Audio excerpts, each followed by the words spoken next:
him? Good idea. I have not heard anything else. That would be probably good to text him. Thank you.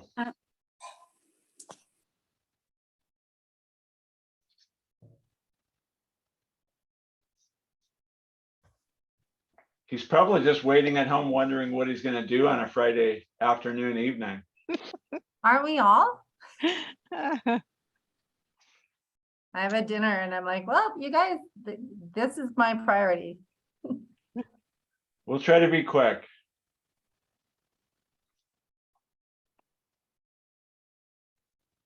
Just so you know, I have also texted him. He's read the message, but he also tested positive for COVID recently, so he's feeling a little under the weather. Ooh.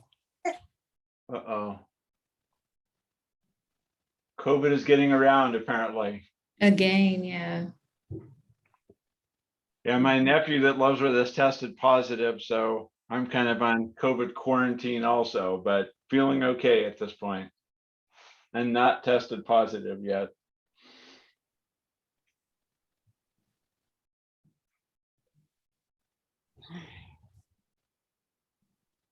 Hey guys, do we have a quorum in case Gordon can't be here because he's on the phone? He has COVID, like his daughter Rachel said. Well, I think he was the one that would make the quorum, right, Tony Emmerich? Yes, because Because he would be the fourth. I think we have the two. Is there any way you could just log on so we can appoint everybody and then we'll have a quorum and then you can go rest? Okay, thank you. Okay, everyone just heard me. Thanks. Bye. And you're being recorded, by the way. The things we do for these things. I just wanted that recorded, how amazing he is being right now to. I know, extra mile. I've had it. It's not fun. And Rachel, congratulations on the baby. Thank you very much. You probably heard him a little bit in the background. This is why we do this. So thank you. It's not my kids for once. I'm pleased to be in the club.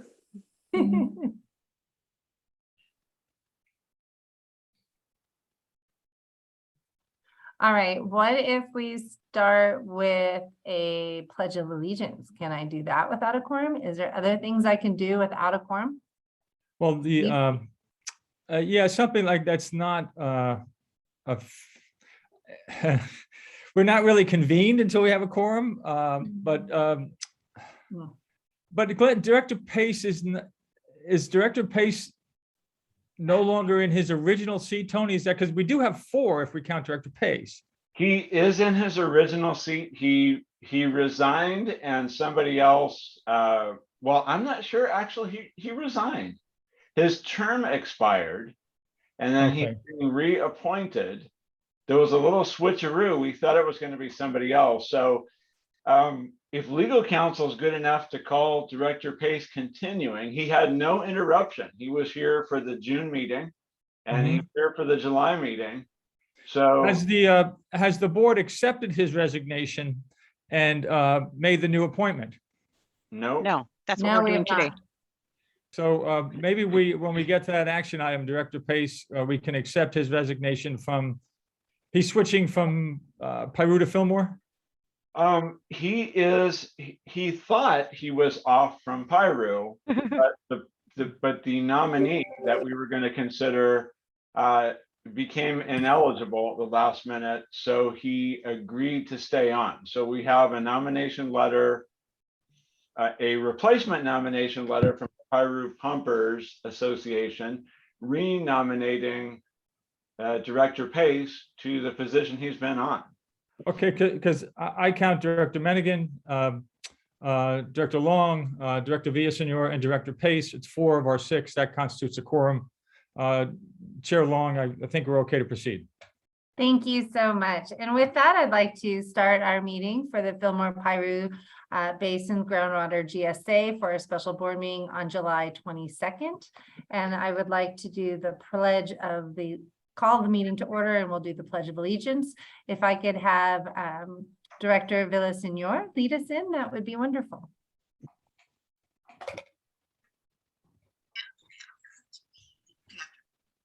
Pledge allegiance to the flag of the United States of America and to the republic for which it stands, one nation, under God, indivisible, with liberty and justice for all. Thank you. Thank you. And the director's roll call, please. Okay.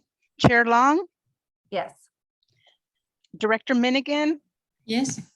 Director Pace, Yes. Director Villaseñor. Here. Perfect. Thank you very much. And we have also Mr. Gordon Kimball, who is here joining us right now. So with that, we have public comments. Are there any public comments? None? None. Okay, moving on to the approval of agenda. Can I get a motion to approve the agenda if there's no alterations? Chair Long, due to your time constraints and some important motion items, we would propose moving the whole section 3 to the end. So all of the updates to the end. Yes. Okay. That sounds good. So with that amendment, can we get a motion to approve? I'll make that motion. Thank you, Director Villaseñor, in a second. I'll second. Okay, I got Director Minigan, and then a roll call, please. Sure.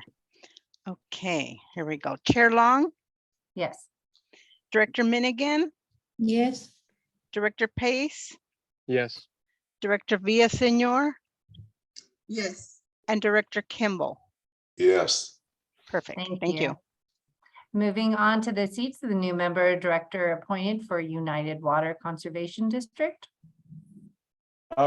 Chair Long, I don't believe that there's any action that this board has to take, being that United is a member agency of the JPA.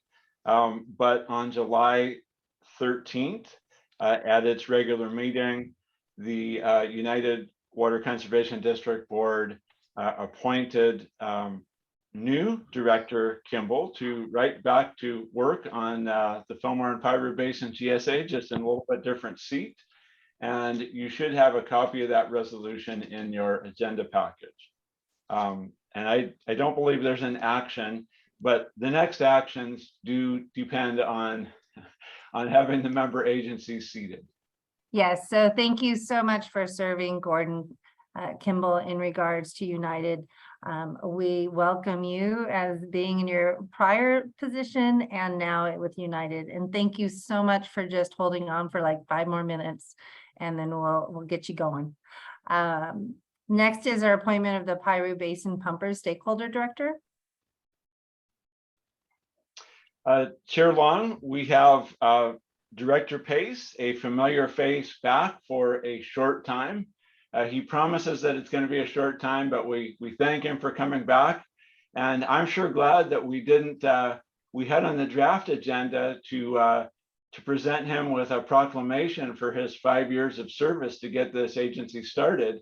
And I'm glad that we didn't follow through on that, because he's right back, at least for a short time. So this would just require a vote of the 3 member directors of the JPA to confirm a reappointment. Thank you very much. So with that, can I get a motion to approve from either the City of Fillmore or United Water?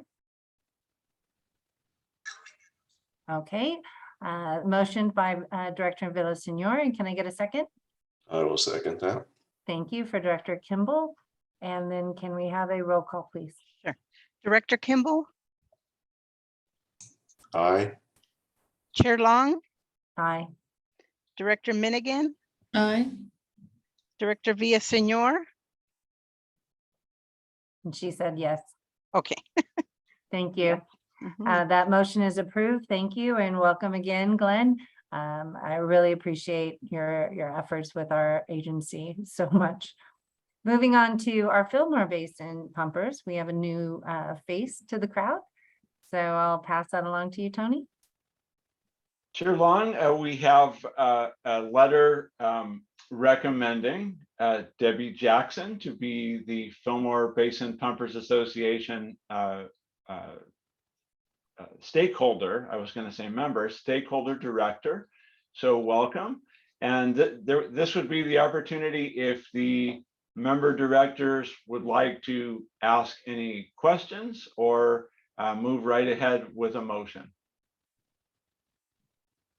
Directors, I'll open it up. Debbie, if you could just give us a little background of you for those that are watching on Zoom land, that would be wonderful, and welcome today. Thank you. My name is Debbie Jackson. My family farms and takes water out of the Fillmore Basin.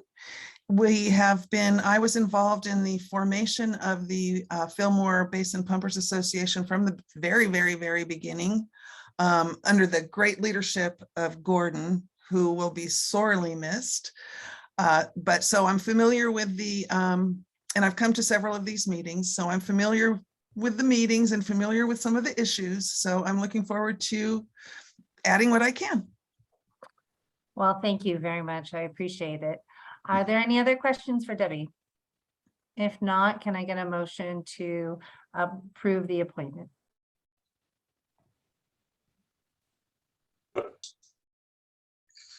Okay, and I will second.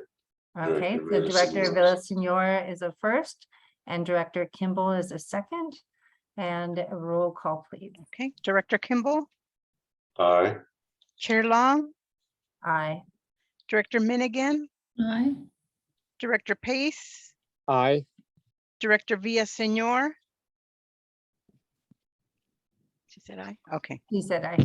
Okay, so that motion is approved unanimously. Thank you. And then the other is the selection of officers. The board will be confirming. We have our board member, Gordon Kimball as treasurer, and that we also need to select a vice chair and secretary. Don't we also need to select a chair, or am I still here for a little bit? I just had to throw that one in there. Chair Long, I think everybody's satisfied with your service as chair. So unless somebody wants to challenge that, it seems like we're good with it. Okay, so there's no motion that needs to be to keep me as chair? I don't think so. Tony, Okay. yeah, I don't have the bylaws in front of me, unfortunately, and I'm trying to think of the whether the chair is selected on an annual basis or reappointed. And I think this is up because Ed left, so Correct. he was the vice Okay. chair, the secretary, and the treasurer. three So hats. Okay, yes, then we don't need to worry about the chair position. We just need to replace those three positions. yes. So I just thought I'd throw it out there, you know, in case mix it up a little. So I'm understanding based on these notes that Gordon, you would confirm to be a treasurer? I'm willing to serve as treasurer, yes. Okay, and I would like to open the floor to see who would like to be interested in the vice chair and secretary position. So that when I'm gone, you could run a meeting. It's really easy. Director Villasenor, did you say yes, you would do it?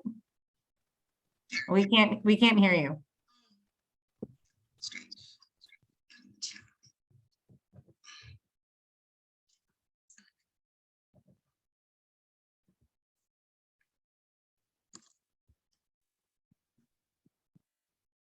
Okay, so you are yes to secretary, but not to the vice chair? Okay, so not to the vice chair. So I've got a motion for or a suggestion for Director Villasenor for secretary, and who would be willing to be vice chair? All right, I need one of you guys to do it. I mean, is this not meant to be a member agency, a United County City person? Scott, can you answer that? It has been in the past, and I believe that we'd want a member agency to fill that role. Okay, I'm so, assuming a member agency representative. okay, so it needs to be either Gordon or Christina. All right, I'm willing to do it. Thank you very much. Okay, so the motion on the floor, thank you, Candace, for saying that. The motion on the floor is for Director Kimball to be the vice chair and treasurer, and Director Villasenor to be the secretary. Can I get a motion to approve that? Or a first? I'll do it first. Thank you. Director Milligan is a first, and a second, please. I'll second. Okay, a second by Director Pace, and roll call, please. Okay, Director Kimball, Aye. Chair Long, Aye. Director Minigan, Aye. Director Pace, Aye. Director Villasenor. Okay, perfect. Okay, that motion is approved. Can we let Director Kimball go now and finish the meeting? If you want to go, I think you're okay to go now that we have more of a quorum. Yeah. And I hope you recover quickly from COVID. Thank you. Yeah, I'll take hang in care, there as long as I Gordon. can. Okay, next is our consent calendar. Motion to approve if there's no changes. No changes, Chair Long. Okay, can I get a motion to approve? Mm, So moved. Thank you by Director Pace, and a second, please. By Director Villasenor, and a roll call, please. Okay, Director Kimball, Aye. Chair Long, Aye. Director Minigan, Aye. Director Pace, Aye. Director Villasenor. Okay, perfect. Said aye. I think Okay, we've got motion is Got approved Director now. Jackson too. Yes. Director Jackson. I was just going to ask. Oh, I'm you. sorry. Okay. Director Jackson, Hi. perfect. Thank you. Thank you for Oh, that. that's right. Yeah, so Woo. fun. Okay, next is our 5A waivers for late fees and interest for 5 pumpers. Tony. I get my numbers correct here.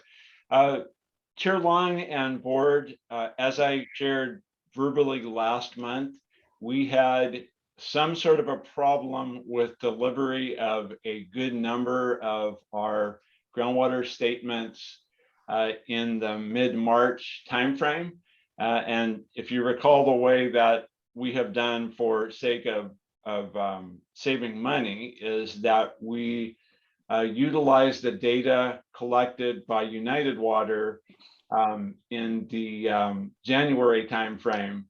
And then once all of that data is brought in, it's transferred from United to the Fillmore and Powder River Basin GSA, and then the invoices for the prior 6 months are transmitted. We know that a large number of them did not get received by pumpers. So when the number coming back in was low, staff started randomly calling pumpers, and many of them said that they did not receive the invoice. So all the invoices were sent out again in the early May timeframe. And of course, because of that delay, they essentially were late on the original mailing. Because this was an acknowledged problem, staff is suggesting that we forgive all of those that have requested forgiveness of the late fees and interest. As your board authorized me as the executive director to approve late fees and interest up to $250. I've done that already with the batch that has requested it. Those totaled, I don't have the total there, but it was a relatively small number. There were 5 larger pumpers that subsequently provided written written request for forgiveness of the late fees, and they're listed in the agenda staff report: Brownstone Mutual, Community Mutual, Elkins Ranch, Farmers Irrigation Company, and Goodenough Mutual Water Company. All of those paid in full. They're currently paid. They are pumpers in good standing. And so staff is recommending that the board forgive the late fees and charges. As you know, late fees and charges are not something that the agency budgets for. Those are just a disincentive for people to encourage them to pay on time. These folks have all been historically current on their bills and have not been problems. And so our recommendation is that the board consider forgiveness of all 5 of these that exceeded the executive director's forgiveness limit. What is the will of the board here? Any questions?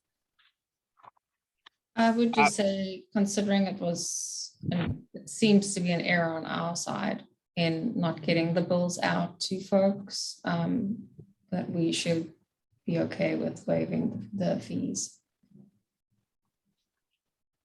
I would only I'm add just that it's more concerned that we don't obviously want this to happen. So the motion would be to waive the late fees and interest on these 5 pumpers. Mhm.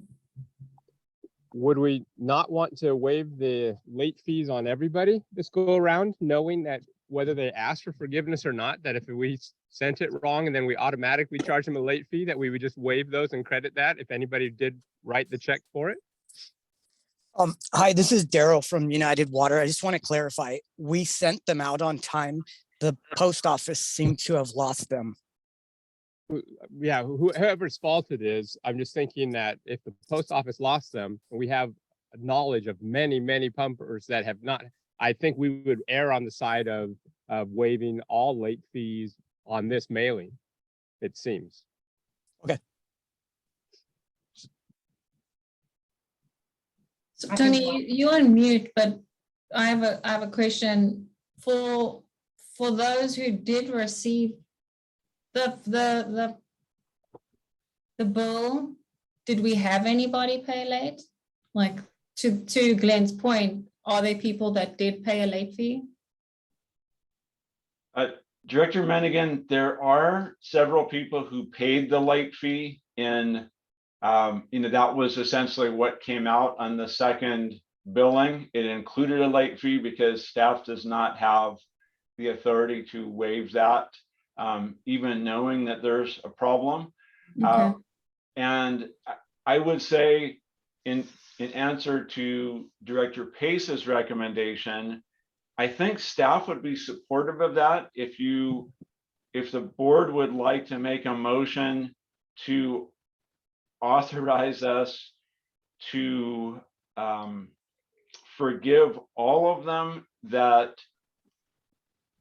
are not sort of the habitual. I think the only ones that we wouldn't want to give a blanket forgiveness to are the ones that we're having real problems with.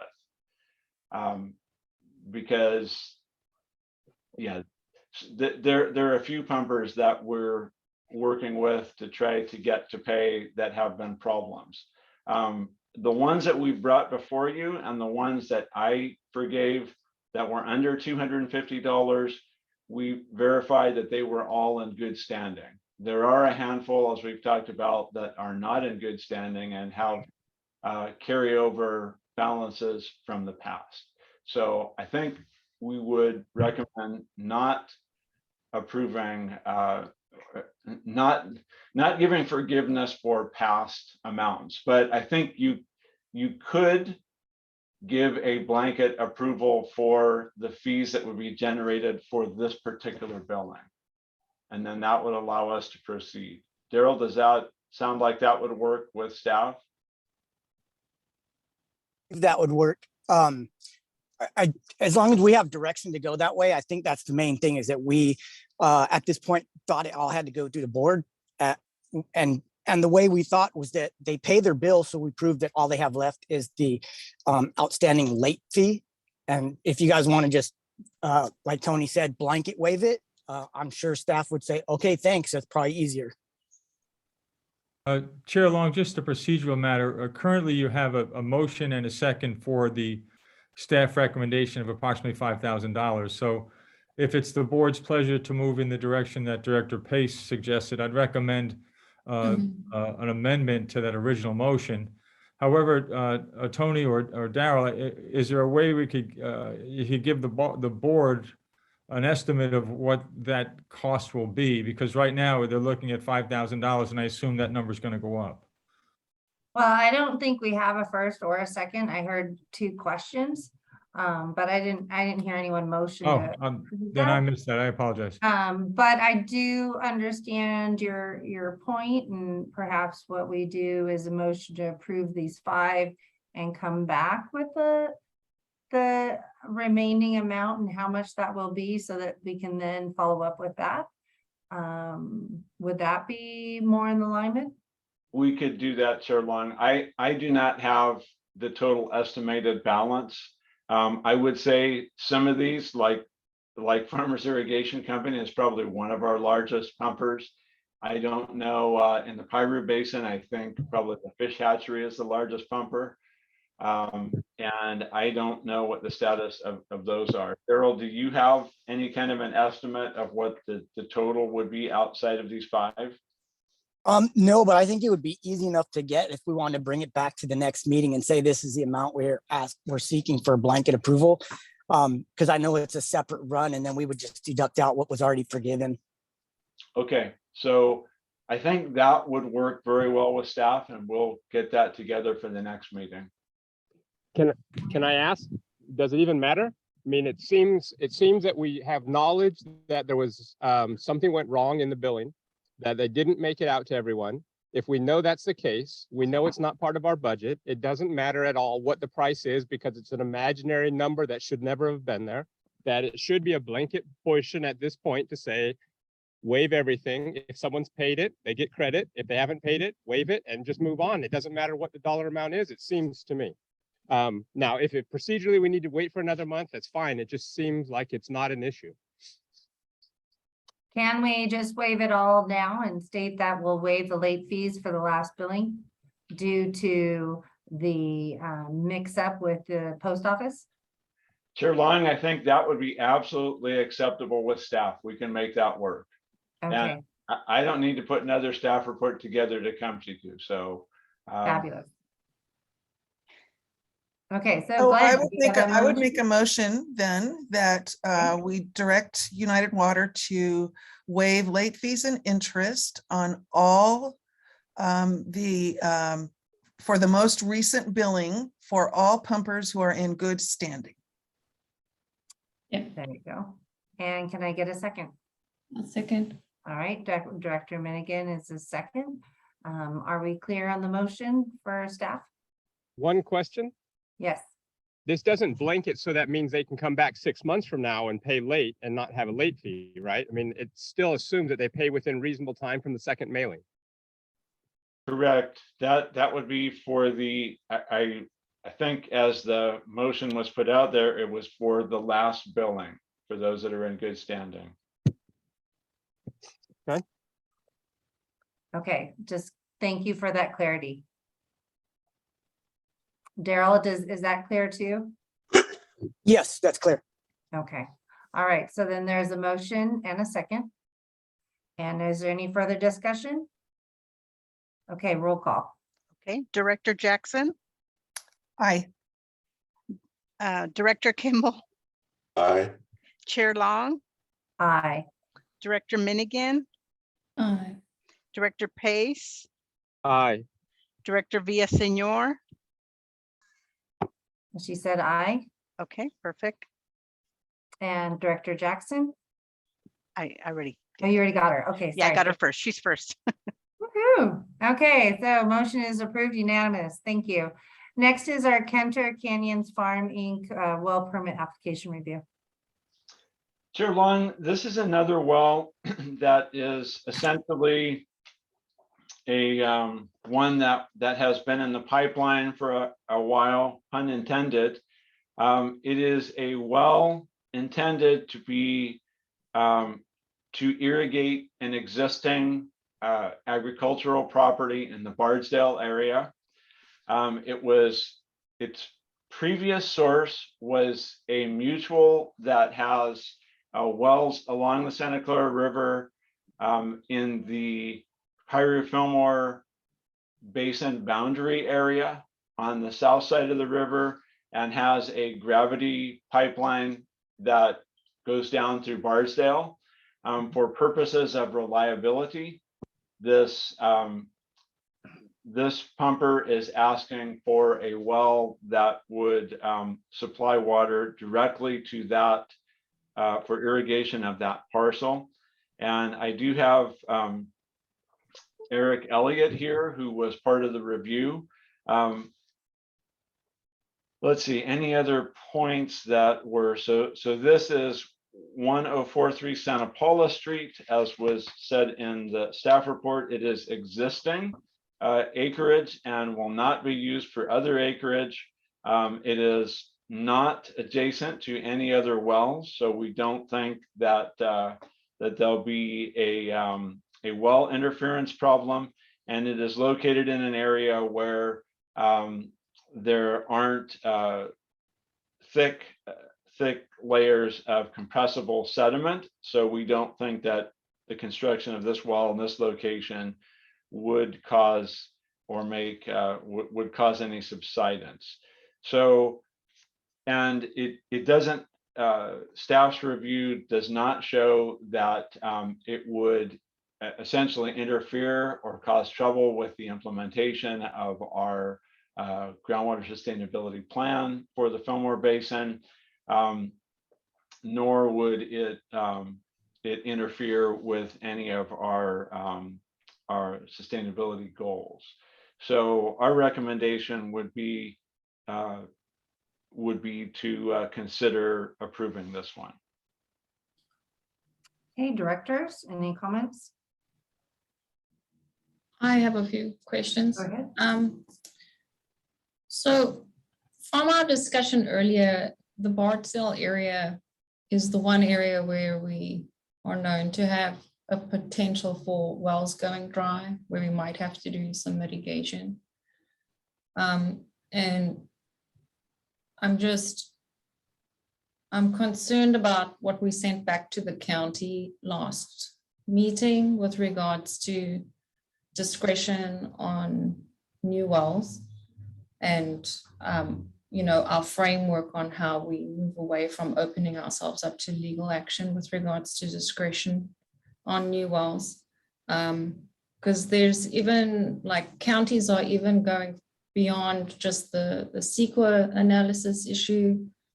Sonoma County, I've done a deeper dive since our last meeting with regards to new well issue. And Sonoma County is actually working on a new ordinance with regards to new wells and public trust resources.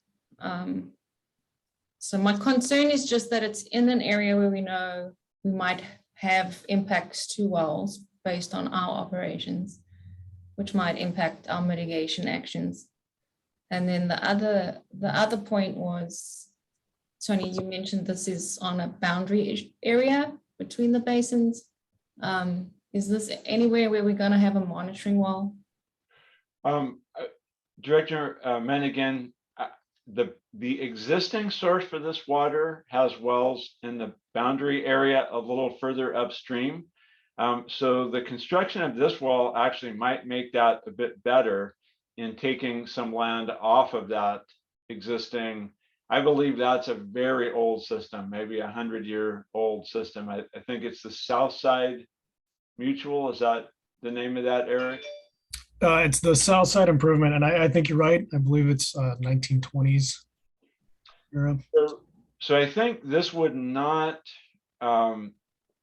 it would not cause problems with our GDE areas at all. In fact, if the South Side Improvement District is starting to see wells drop or users drop off, it actually may be helpful to us in that Cienega Fillmore Piru Basin boundary area.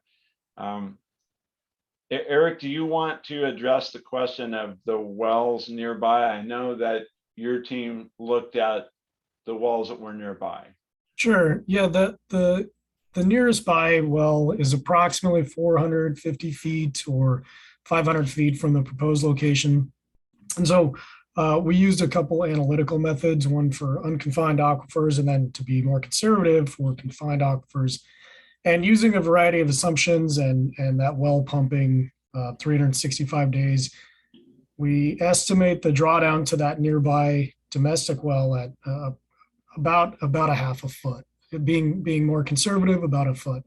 We also ran that out to a 30-year period, and that added an additional half foot of drawdown. So I guess that's certainly for the board to decide on what a reasonable impact is, but those are about the estimates. I have a question. Are you assuming then that the water that they are currently getting from Southside would no longer be pumped? I think personally that's a fair assumption. I don't have any insight into Southside's operations, but if they did lose a customer and there was reduced demand, I think that maybe not a 1-for-1 type of trade, but I do think we could expect some reduced pumping from the mutual. Yeah. Director Jackson, I think it would probably be safe to assume that it's not. It would be either equal or less pumping by Southside Improvement District if this well was serving this property. It's certainly not going to make the existing well field pump more. Okay, thank you. Director Menigan, also one of the things that we are, and I apologize for not having this already, but some of this has been my time constraints. But one of the things that your board directed us to do, and we did budget for, was to work with United staff and DBSNA staff to identify some of those wells that were the most, most vulnerable to future drawdown and dewatering. We have a good idea from the earlier look, but we all agreed that that would be worthwhile having a deeper dive on that and try to identify those and perhaps even make some contact with the property owners. And at one time, Director Kimball had a great idea that if we had those identified and they were really sort of the weak link in the system in some cases, that might even be something that this agency might apply for some grants through the state. There are some things, there's significant money that's available for that type of thing. And so that's something that's on my to-do list to work with Tony Morgan on, but that hasn't moved forward. But I think that has bearing on this discussion, that we fully intend to take a deeper dive and really identify the exact wells and then try to follow up with those people and confirm that as best we can. I mean, I think this is just my concern, is that we don't have that information, and this is an unprecedented drought, and it's like, how are we making an informed decision? If we were, is there a time frame on when we have to confirm with the county? Like, can we not do that analysis and make a better informed decision? I'm not sure if I understand that question, Director Menigan. I'm saying we haven't identified the most vulnerable wells within the Bardsdale area. And I'm saying, can we not do a further analysis? Is there a time frame in which we have to get back to the county with an answer with regards to this? I think that the best time to look at the the most vulnerable wells in these two basins would be over the next several months, because I think in the fall or early 2023 is going to be the time in which we have opportunity for some grant applications. So my hope is that we do this soon, within the next 2 to 3 month time period. And then sort of the second part of this would be whether this, I didn't make direct contact with this proponent for this well. Certainly the county itself is not really in any hurry. They have plenty of other stuff going on. And I don't know the urgency of this well construction. Well, it states in the study that based on this proposal of the new well, the nearby water levels, that the proposed new well is not expected to interfere with surface water flows in the river or anywhere.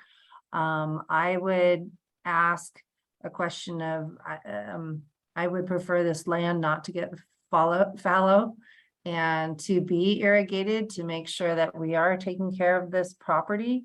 I would be in support of it, as it's not based on the report stating that it's going to be doing anything to the levels nearby or interfering with other parcels in that area. Just because the state is at a drought, I don't believe our basin, based on this report, states that it would be worse. Chair Long and Director Menningen, I think that staff agrees with you on this particular well, that it, if we go down the list, it doesn't seem to be inconsistent. Is that the right words from the state's lawyers? It is not inconsistent with our GSPs. I think it is consistent with our GSPs. It is not a new demand on the basin, because it's already being supplied by another set of wells. And I don't think that expansion of use has been a big problem in the Bardesdale area. In other parts of our basin, we've seen that, but not too much there. So I'm pretty comfortable that we're not adding extra burden on the Fillmore Basin by approving this. We are not having subsidence problems. It doesn't seem to be anywhere close to a GDE area. And I think the most concern would be the nearby wells. And I think, Eric, your analysis of, 1.5 feet with a well running continuously 365 days for a year is very conservative. It's highly unlikely that this well will be run in that manner. So I think for this particular well, I think staff's recommendation would be to approve this. But I think Director Menningen's point of really drilling down and identifying the vulnerable wells is important for this agency and should be an urgent activity. I see Tony's Morgan's hand up. I'm interested to hear what he has to add. Go ahead, Tony. Thank you. Basically, I just wanted to remind the directors that the groundwater modeling that was done for the GSP effort assumed a multi-year period of drought in that, and none of the wells in the Bardesdale area or any place else were predicted to go dry. Water levels will likely fall, of course, but none of those wells were predicted to go dry. So does that mean that they won't go dry in a multi-year long drought? No, it doesn't mean that, but it means that it's unlikely. Our best information that we have today is that they won't go dry.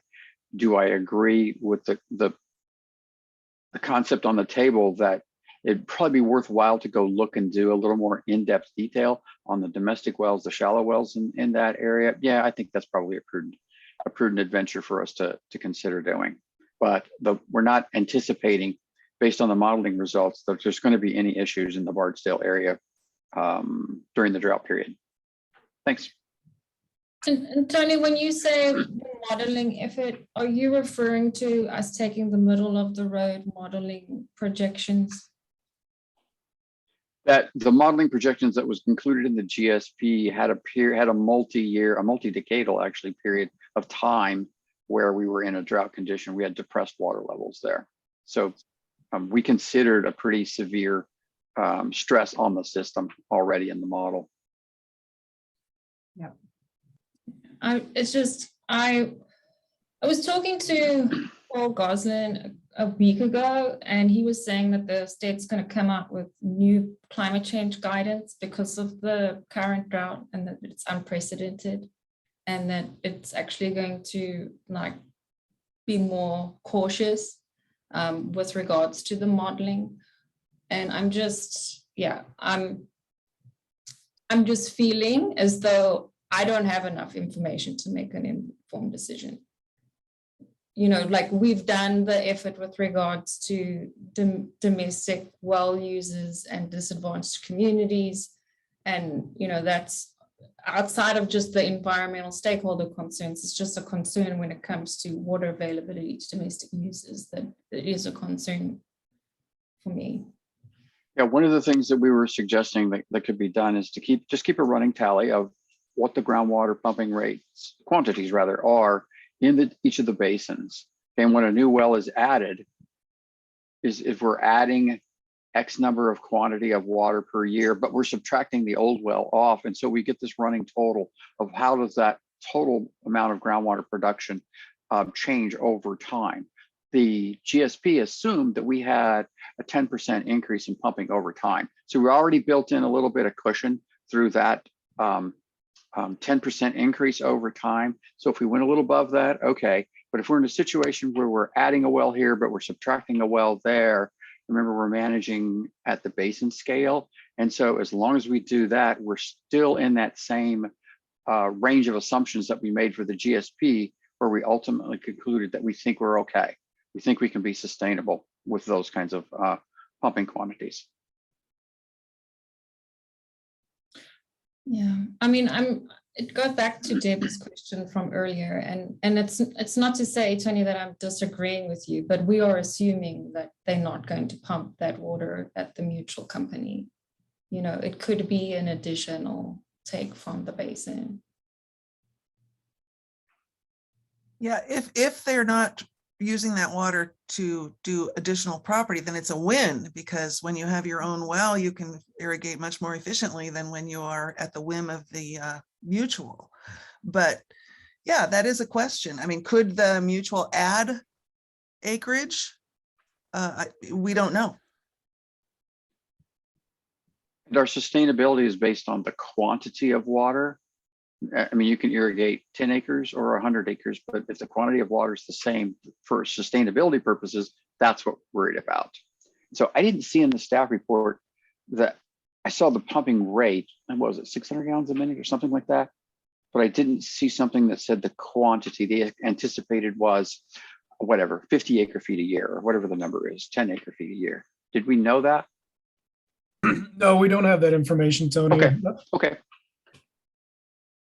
Yeah, I'm not sure how relevant it'll be, but this parcel is scheduled to be replanted. So I think there'll be reduced demand for a number of years, and then that'll slowly increase. But yeah, a total quantity annually, no, we don't have that information. I mean, listen, folks, I'm not trying to be a stickler with regards to this this well. It's more of the precedence this decision makes in how we inform our decision making going forward. I mean, we are in a drought, and is this going to add demand on the basin? And if these are going to consistently come to our board, those add up and can have an impact on the basin, and particularly domestic wells. I'm just feeling a little bit, you know, I know we submitted our plan and we had to do our annual report, and the focus was getting the monitoring wells in the ground, but we've kind of done that now. And I'm feeling the urgency to kind of get into the meat and potatoes of what is our sustainable yield and what are our projects. And then, that kind of guides these permit applications and how that impacts our sustainable yield objectives, Tony, And go right ahead. now we're not dealing with that sort of stuff. And I'm feeling a lack of information to make ongoing decisions with regards to new wells in the middle of a drought. I've had a few conversations with the executive director, and might I suggest, excuse me, to the board, that maybe it's worthwhile taking a few minutes and having staff and the DBSNA team sit down and come up with a list of information needs that we need from the county and or the well applicant. Here's the information we want from you to allow us to make an informed decision. And so when you submit your application, please be sure we have that information. So we want to know, are you going to continue pumping the existing well, and this is actually a new well with additional production, or are you retiring another well? What's the quantity you're going to pump? What's the maximum you think you're going to pump? 600 gallons a minute, but only 10 acre feet a year. Okay, if that's the numbers, then now we can balance it against the total pumping in the basin over an annual basis. We can also do the spot instantaneous at 600 gallons a minute. How far out do we think we're going to affect the neighboring wells, which you're already doing? And so we have the information there for maybe for the board to make a more informed decision. But right now, because this is also new, the well applicants don't know what to give us necessarily. So if we can help them with that by preparing some sort of little, I don't know if it has to be an official, I don't know what it is, guidance document. Let's just call it generic like that, of what kind of information we would like to see, then maybe that would help them, and it would help the board, I believe. Yeah. Yeah, I agree with Candace, and I think Tony's idea is great, but in this situation, we're just being asked if the well is consistent with the plan, I think. And it is, from everything that I have heard, and it's only 18 acres. And it's going to be a new planting, and I'm guessing it's going to be because he's unhappy or she is unhappy with the lack of pressurization and lack of control. It's probably going to be an efficient operation. So I would move that we approve this motion. Thank you. And can we get a second on that? And then I have something else to say after that. Is anyone for I a will second? second that. Okay, so Director Kimball. And then further question, if we could also get staff to put together, as Tony and Tony were talking, in regards to more information on wells. And then also for further future discussion as to the sustainability continuation. What do we do? What is the process when we add new wells to make sure the draw on it so that we're sustainable, is what I'm hearing also is something that we should be, what's our annual update on how our wells, our basins are doing. At least that's what I'm hearing. Maybe we can come with a future discussion on that. Yeah, I think my future agenda item, just to clarify what I think we need to, with urgency, bring, our sustainable yield and ramp down discussion to the board. We need to know, are we doing this on a 5-year step, on a constant decline till we get to sustainability? How are we going to get to sustainability? We need to start having those discussions. And that's a good discussion with all of our directors. Okay, so I think that we've given direction there to staff. And so if we could get a roll call on the motion to for this property to be not inconsistent with the Fillmore's Basin's groundwater sustainability plan, and direct staff to provide a letter to the County of Ventura stating the agency's findings. Director Jackson? Aye. Director Kimball? Aye. Chair Long? Aye. Director Minigan? I'm going to abstain. Okay. Director Pace? Aye. Okay. Director Villaseñor? Anybody here? No. Maybe she could put it in the chat. She says aye. Okay. Okay. Perfect. There you go. Okay, that motion is approved minus one abstain. So thank you. Next up will be the groundwater monitoring wells project construction award. Chair Long, I know that this board, as well as staff, was a little bit nervous about our monitoring wells project that is grant funded. But Eric did a great job as the project manager and succeeded in having more than one bidder. So we had 2 bidders that showed up at the mandatory job walk and submitted responsive bids. And so staff's recommendation is to authorize the chair to sign the agreement. Well, first off would be to approve the award to trying to remember what the name of the company now is. Which one is it, Eric? That's BC2. Environmental. BC2. I had it.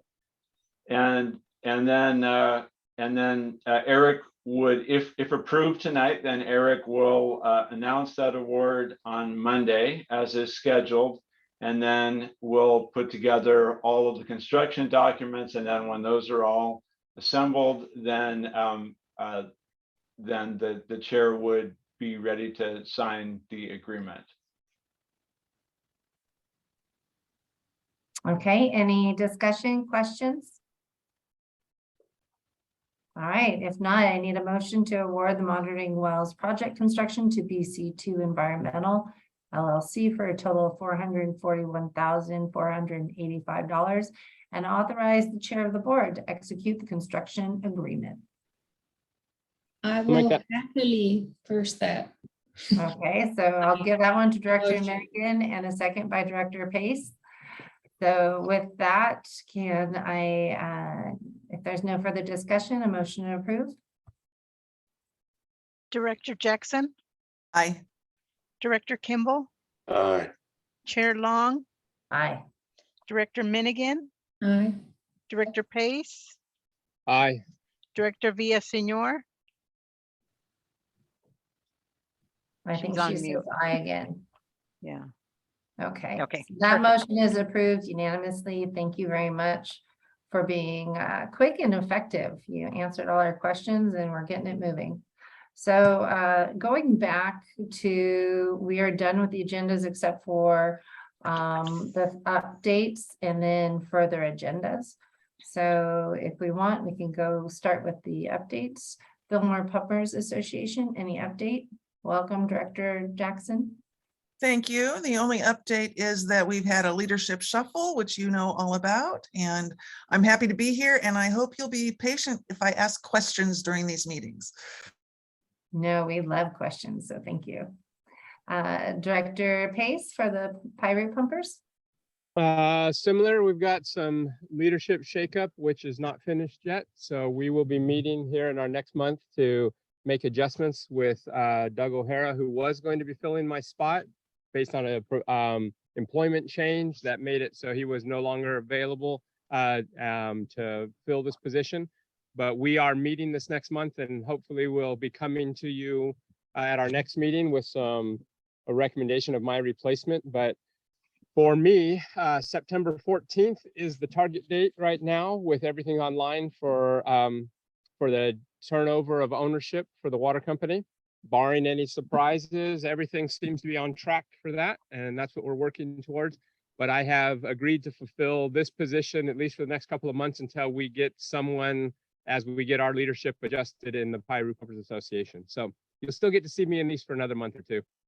Wonderful. Thank you, Director Pace. And then our environmental stakeholder, Director Minigan. Just that restoration activities continue at the Fillmore Hatchery Nature Trail and at Hedrick Ranch Nature Area, and that Friends of the Santa Clara River received a grant to do training for infield workers and restoration staff across the English-Spanish language nexus, so that people can effectively work together on restoration projects. We plan on doing Coastal Cleanup Day again in September and Clean Air Day and planting some trees out in the floodplain. And then I am hopefully pursuing a grant to the Integrated Regional Water Management Program to assess our resilient water portfolio in Ventura County, across Los Angeles and Ventura counties, not just groundwater, but stormwater capture, restoration efforts, water conservation efforts, with the attempt to hire a resource psychologist to do a cost benefit analysis of that to help guide policy decisions around capital investment in water infrastructure projects. Yeah, there are some other opportunities that might not be as, that will have a lesser match requirement than the county. So we're also exploring some other funding opportunities for that. As mentioned, I did have a discussion with Paul Goslin from DWR around concerns about the lack of guidance on GDEs in the first round of GSP development. And we spoke about, and he's going to get back to me about when a revised technical, document will come out from DWR with additional guidance. Right now, they are looking at groundwater dependent ecosystems, climate change revisions with regards to the unprecedented drought, as well as better guidance on interbasin coordination. These were some of the things that came out as lacking with regards to the first round of GSP plans being submitted when DWR is doing review. So hopefully we'll have some better guidance for our 5-year update.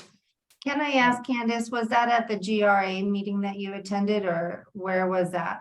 So I went to the legal and legislative conference that was part of GRA, and this was a subsequent conversation with Paul coming out of that meeting. As I mentioned, there's the Sonoma new ordinance with regards to public trust resources and new wells. There's the power litigation in Stanislaus County with regards to CEQA and discretion around discretionary permits for new wells. So at the county level, different counties are doing different things with regards to new wells in response to the executive order, but also in response to litigations that have happened elsewhere with regards to groundwater dependent ecosystems. Like in the case of Sonoma, I think they actually are requiring metering on all new wells, and that's something the county can enforce. And so these are some of the things with regards to a guidance document where, wells are of concern. Maybe we can, even as a GSA, mandate that they be metering on wells if we know it's in an area where it's of concern. Yes, I was just asking what arena, where these discussions it was talked just about. So thank you. Next is our City of Fillmore, Director Williston York. I know she's having microphone issues, but we'll see if we can get her on. Okay, nothing pressing, and we'll update next month. Thank you. Okay, United Water, Director Kimball. I don't have any updates. Okay. And County of Ventura, just here in Colorado for our NACO Association meeting, National Association of Counties, and federal and legislative platforms, just the understanding of funding coming for infrastructure and so forth through those bills, and hopefully with the more grants associated for infrastructure for water and so forth, and hopefully more with the state. But I will elaborate later on. Moving on with your executive director report. Chair Long, I have a couple items. One is we've already finished period 3 of our grant, or period 13 of our grant. I was off by 10. And we'll be preparing progress report and invoice for that period due August 15th. Just a few things have happened on the AB 2201 Bennett status, and maybe I'll leave not cover all of that. And I think maybe our legal counsel on DBSNA may have something to say on that, but that has passed through most of the Senate committees. It passed the Senate Committee on Governance and Finance with amendments on June 30th, and it is now in the queue for the Senate Committee on Appropriations. And just before the meeting, I checked the agenda for the next meeting of that committee on August 1st, and it is not on the agenda for the August 1st meeting. But there are a few things that have been changed, and I won't go into the details on that now. Now that we have officers, and in particular, we have a treasurer, I believe that I'm going to need to set up a board action for changing the bank signature card, because right now our requirement is that we have 2 signatures on every check. In order to pay our vendors, we have to have 2 folks. So we're going to have to remove former Treasurer McFadden and add Treasurer Kimball to that. So I will get that to your board at the next meeting, and maybe I'll take the temperature on if in a couple weeks, if there's any time that we could have a brief meeting just to cover that, because I'm getting concerned that we haven't been able to pay our bills since the June meeting. So I know DBSNA would be appreciative that we get them a check, because we've had a few invoices. So we'll, if the board's open to that, perhaps we can look within the next couple of weeks for a brief time slot that we could have a 1 subject meeting just to approve a resolution changing the signature card. And then we were able to, we've talked about quite a bit, the Santa Clarita Valley Sanitation District chloride removal project at the Valencia Water Reclamation Plant. And they have agreed to come and give a project briefing to this board at the August meeting. I believe that's August 15th. So I don't know if there are a lot of people in either of the basins that were interested in that. But I think during a lot of our workshops, there were questions and comments. So we may put out a bit of a advertisement on that, so that people who do have questions would be able to answer them. So they're going to be attending our meeting in August, and that's all I have. Just a quick question. We approved the treasurer today. Isn't that enough for the bank cards to be signed, or does it have to be an actual resolution? That's a good question, and we will go approach the bank. So we've gotten different answers to the same question a couple times. So okay. So we'll try with what we have today. Because my understanding is once the meeting notes are done and the officer has been put into that place and that's in the notes, then they're able to then sign the bank cards. So if you could just check, I would really appreciate that. I will, and I know what I'm probably going to need is a letter that we can prepare for your signature as the ongoing chair of this organization. And if we can have both of those together, perhaps we won't need the resolution. But United had some problems a little while ago hitting some potholes with the bank. I think these days they're being extra careful. So we hope not to have to do that, but if we do, we'll let you know. Well, if you could just include in the meeting notes for today that the chair was appointed and is continuing to be the chair, and Right. that will be in 1 meeting notes, which will be helpful. Thank you. Good. Okay, next up we have is legal counsel. Thank you, Madam Chair. Just a brief report on administrative matters worked on the resolution that was approved tonight on the remote meetings. finalized review and approval of the well drilling agreement. And also at the board's direction, we continue to track Assembly Bill 2201, which is derived from the governor's executive order about increasing the role of the GSAs in working with permitting agencies for someone looking to get a permit for a new groundwater well, or if they want to alter an existing well that's subject to SGMA and is in a medium or high priority basin. The change that we've seen in the legislation that Tony referred to now kind of puts a little more of a burden on the applicant. Previously, you may recall that the original form of the bill essentially mirrored the executive order that the permitting agency had to turn to the GSA and get written verification from the GSA that's managing the basin that the proposed well would not be inconsistent rather with the GSP, as we discussed earlier tonight, and that it wouldn't decrease the likelihood of achieving the sustainability goal for the basin. The new twist on the bill, the new addition, is that now the permit applicant has to provide the permitting agency with a written report from a licensed engineer or geologist that concludes that the well that's being proposed or the alteration that's being proposed is not likely to interfere with any nearby existing wells and not likely to cause subsidence.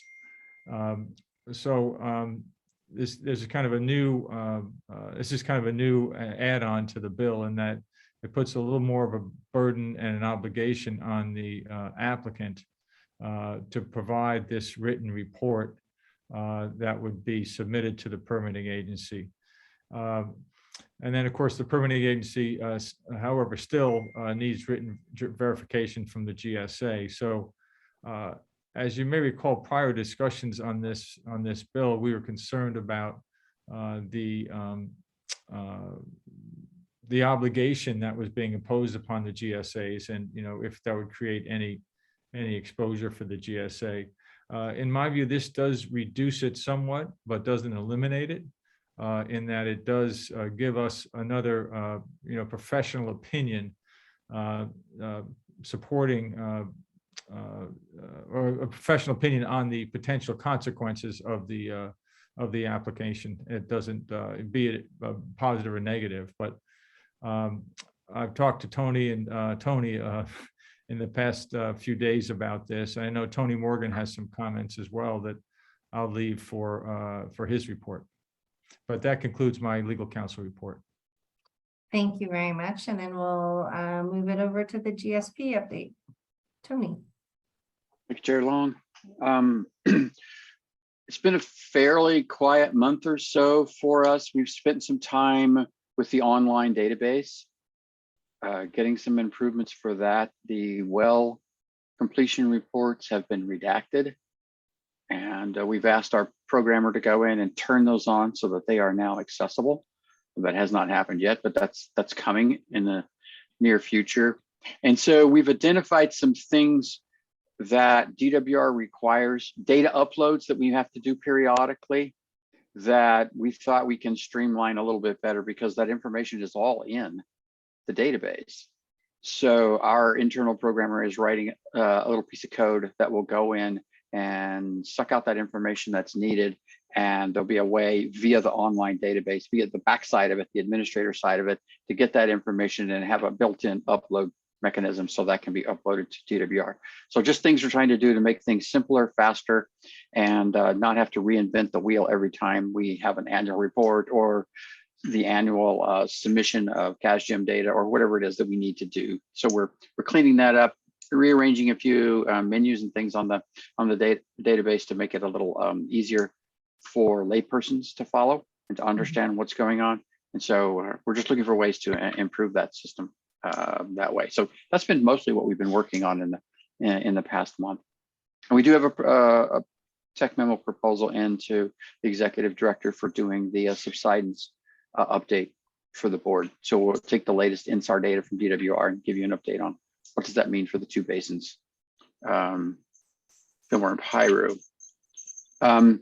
To follow along in the vein of thought from legal counsel, maybe 2201, even in its revised version, I think poses a little bit of an issue for the board from my perspective as the technical side of the house, in that if the well applicant is asked to produce a report, this leads directly back to my earlier comment that we need to have something that tells that well applicant, what do we want to see from you, so they know what to do. If we just say, hey, could give us a report, we're going to get apples, oranges, and probably a couple of kiwi fruits that we're trying to wade through. And so if we can standardize what we want from them and that kind of stuff, and I have some ideas on how we might be able to streamline the effort for those applicants that I'll review with the executive director and see if that's something that we want to advance to the board for official further discussion on that. But I think there's ways we can try to simplify life for the well applicant. I don't think it's fair to make them have to do this level of reporting. So if we can do a couple of things as an agency and give them a tool that makes it easier, then I think it would be worthwhile for us to look at. So I'll have more further discussions with the executive director, and then we'll have an update on that later. And I think that's all on my list for this evening. Thank you. Tony, do we have to submit a report in 1 year to DWR, or is it 2 years? Every year there is the annual report every year. So that's the one that's due by April 1st every year. That one. And then your formal GSP update's not due till year 5. Okay. So the update for the yearly, we start that in January? Yes. For the April? Okay. Yes. Just for Director Jackson, for her knowledge and everyone else's. So thank you. You mentioned that just quickly, very quickly, and I'll comment straight to Director Jackson. I will get to you by one way or another a flash drive that has a multitude of reference documents about Sigma, groundwater in general, probably digital copies of the GSPs. And so there will be probably 47 years worth of reading on that flash drive for you. So you'll have a whole bunch of information there. So if you're trying to look up something and you can't find it on Google or whatever, check the flash drive. It's probably on there. So I'll get that to you soon. Thank you so much.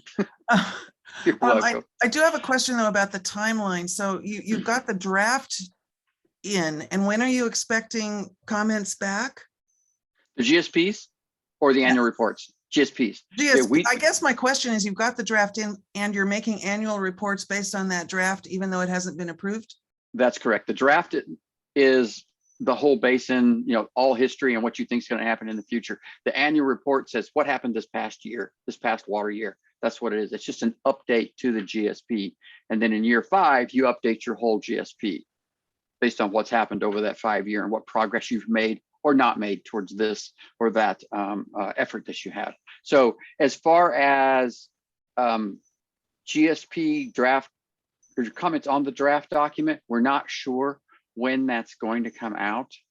They've been a little tight-lipped. I called 3 weeks ago just to kind of get an idea, and they just basically said, hey, we're busy.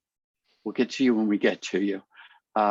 So I don't think that we're going to be a very high priority basin, not high, medium, low, that kind of priority, but a priority in DWR's minds. There's other basins with worse issues than what we have. And I think there's been a little internal prioritization of which basins to look at. So I don't think we're going to be very high in the ranking to get looked at quickly. So I would expect we've got at least another year. I would expect the second annual report to go out before we hear comments from them. Director Jackson. And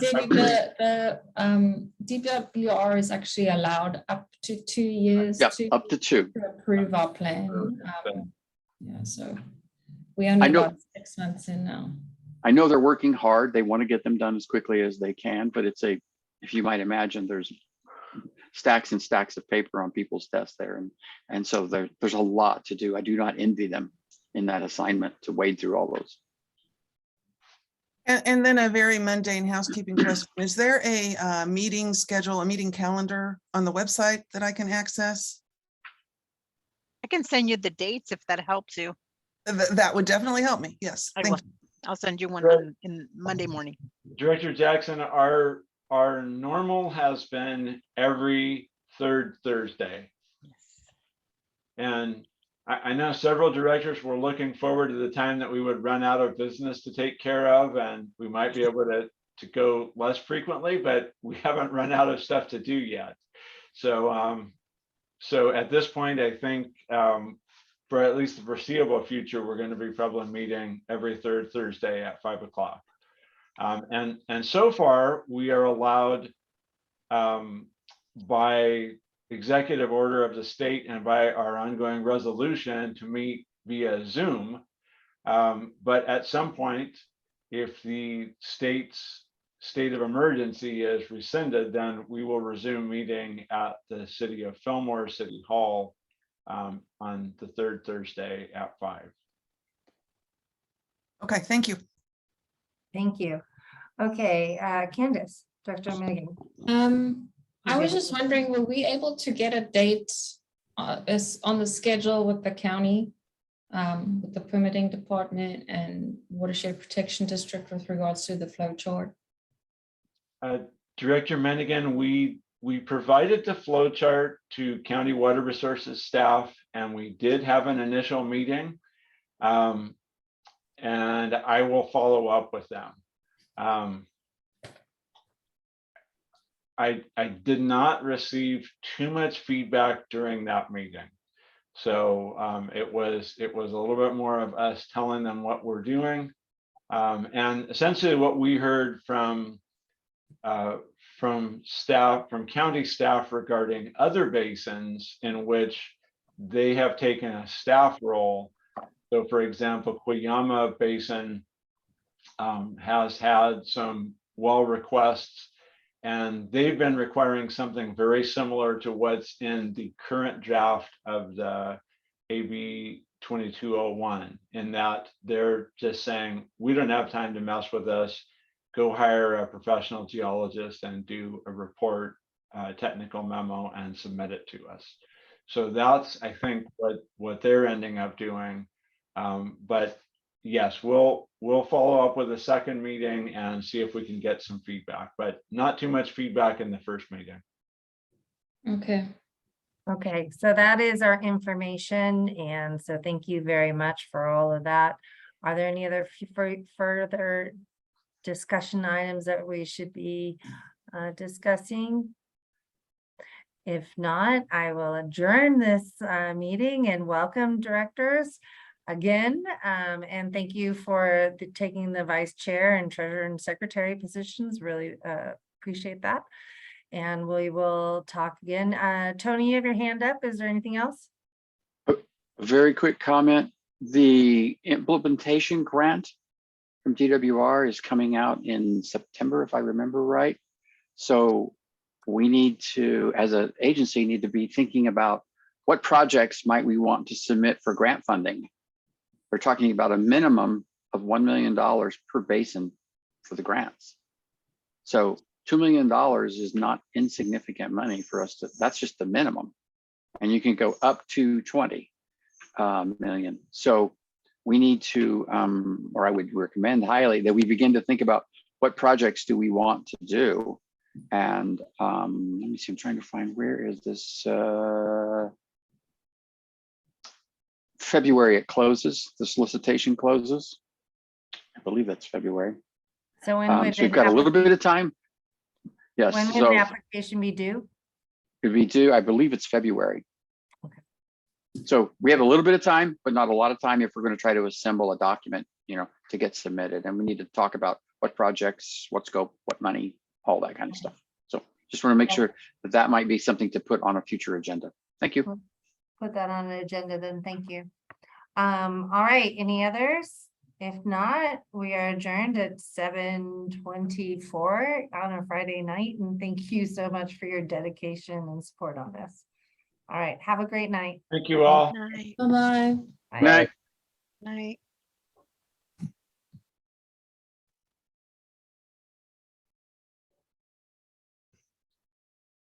All Have a right. great weekend. We made it. Have a good weekend. I know. Bye-bye. I was having some technical problems right before this, but I was freaking out. I thought, oh my God, not you. Please don't. well, you know, my computer must have updated because everything was working here at my house. And then like it suddenly doesn't want to work if it's plugged into the docking station. And so I was kind of changing a whole bunch of stuff around at first because it was obvious that I didn't have everything working. So I know you had me worried. I was like, oh my God, not you, please. yeah, that would have been bad. Yes. Well, you have a great weekend. Enjoy. You're welcome. See you See Monday. ya. See you Monday. Bye-bye.